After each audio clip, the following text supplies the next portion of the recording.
में है तो क्या वाकई में ईज ऑफ डूइंग बिजनेस आसान हो गया है जो रूबल और रुपए में जब व्यापार हो रहा है? अ, आसान तो नहीं हुआ है लेकिन प्रोसेस में है। बहुत जल्दी मेरे ख्याल से रुपी कार्ड भी शुरू होने वाला है। दे ऑलरेडी उनके इंडियन रुपी ने लास्ट वीक वहाँ पे एक्सचेंज में मॉस्को ट्रेडिंग में एक्सचेंज में आ गया है।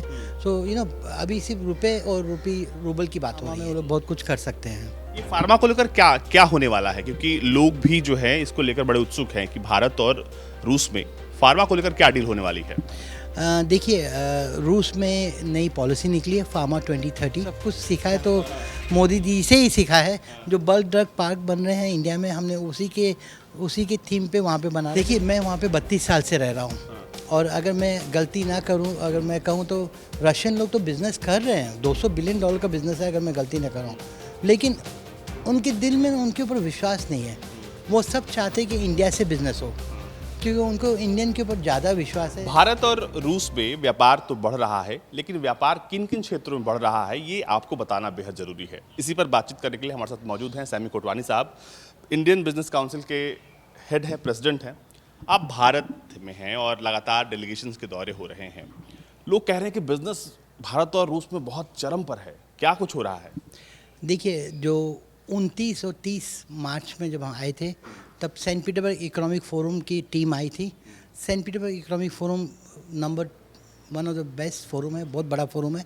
22,000 लोग आते हैं और पूरे दुनिया के लोग आते हैं। मेरे ख्याल से दाउस के बाद ये सबसे बड़ा फोरम है। तो वो फोरम के बारे में बताने के लिए वो लोग आए थे और उस बहाने इनविटेशन भेजे गए थे। मैं पर्सनली एकनाथ शिंदे जी को इनवाइट करके आया हूँ, महाराष्ट्र के चीफ मिनिस्टर को वहाँ पे आने के लिए।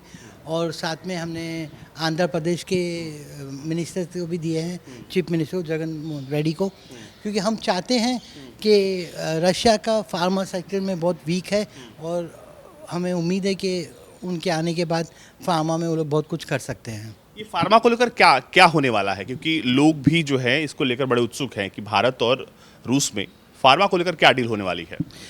देखिए, रूस में नई पॉलिसी निकली है फार्मा 2030, जहाँ पे वो कह रहे हैं कि मेड इन रशिया होना चाहिए, सब कुछ रशिया में बनना चाहिए। और Russia is 100% dependent on taking the APIs from the world. तो this is a bulk drug park in Russia. और ये व्लादिवोस्तोक में की बात कर रहे हैं, फार ईस्ट में बात कर रहे हैं, जहाँ पे मोदी जी कह के आए थे। मोदी जी ने कहा था कि वो चाहते हैं कि व्लादिवोस्तोक को डेवलप किया जाए। सो इट्स दो प्रधानमंत्रियों की ड्रीम है, पुतिन जी का और मोदी जी का ड्रीम है कि व्लादिवोस्तोक को डेवलप किया जाए। तो उसके लिए बहुत बड़ा फार्मा का बल्क ड्रग पार्क लग रहा है। ये कुछ 32,000 करोड़ का इन्वेस्टमेंट है।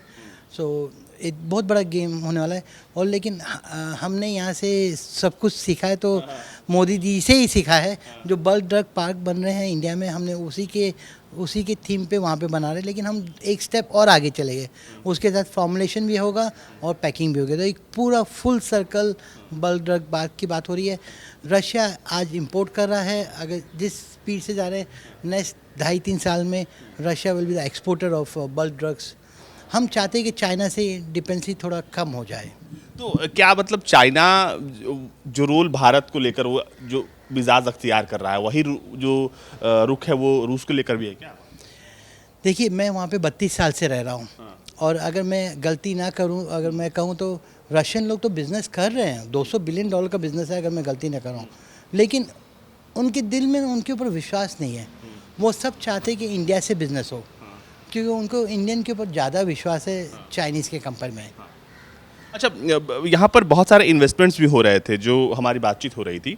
तो ये किस तरह के इन्वेस्टमेंट्स हैं, कहाँ कहाँ रूस इस वक्त भारत में निवेश कर रहा है और कौन से क्षेत्र हैं वो? पिछले हफ्ते NLM की कंपनी ने यहाँ पे इन्वेस्ट किया था। उनका फैक्ट्री रेडी हो गया है। ये शायद दुनिया का 7वां फैक्ट्री है। सिर्फ 7 फैक्ट्रीज है जो स्पेशल टेक्नोलॉजी से गुड्स बनाएंगे। तो ये बहुत बड़ा इन्वेस्टमेंट, ये भी कुछ 65,000 करोड़ का इन्वेस्टमेंट उन लोगों ने किया है यहाँ पे। यस। तो मतलब कुल मिलाकर देखिएगा तो रूस जो है इस वक्त भारत के साथ अपनी जो साझेदारी है उसको और मजबूत कर रहा है, और जिस दोस्ती की बात लगातार भारत और रूस कर रहे हैं उसको ये वाकई में यहाँ पर गहरा करने की कोशिश है। देखिए, क्या हो गया ना, जब से ये स्पेशल ऑपरेशन शुरू हुआ, वॉर शुरू हुआ है, तो एक बात तो सही है कि अभी हमारी न्यूज़ कुछ सही जा रही है। यू नो बहुत कम्युनिकेशन का बहुत बैरर है। हमें इंडिया में रशियन की न्यूज़ बराबर से नहीं मिलती है। 90% इज़ अ फेक न्यूज़, गलत न्यूज़ मिल रही है जो यूरोपियन एजेंडा से है। तो अभी आप लोगों को धीरे धीरे अच्छी न्यूज़ मिल रही है। और हर एक अगर रशियन आदमी रशियन में सक्सेसफुल है तो उसको अगर कहीं जाना है तो उसके लिए पहला मार्केट बनता है इंडिया, जहाँ पे 1.5 बिलियन की पॉपुलेशन है। तो वही बात को पूरी तरह समझ गए हैं, इंडिया इज़ अपकमिंग, तो उन सबको यहाँ पे आके निवेश करना है।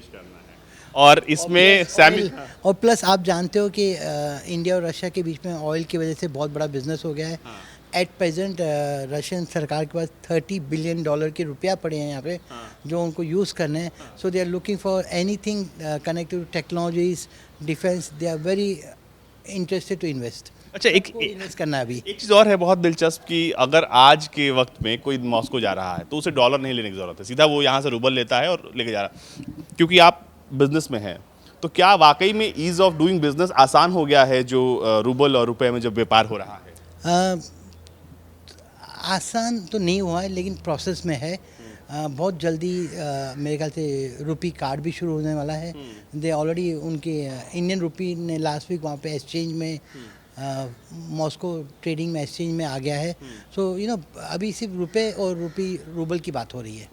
तो प्रोसेस शुरू हो गई है।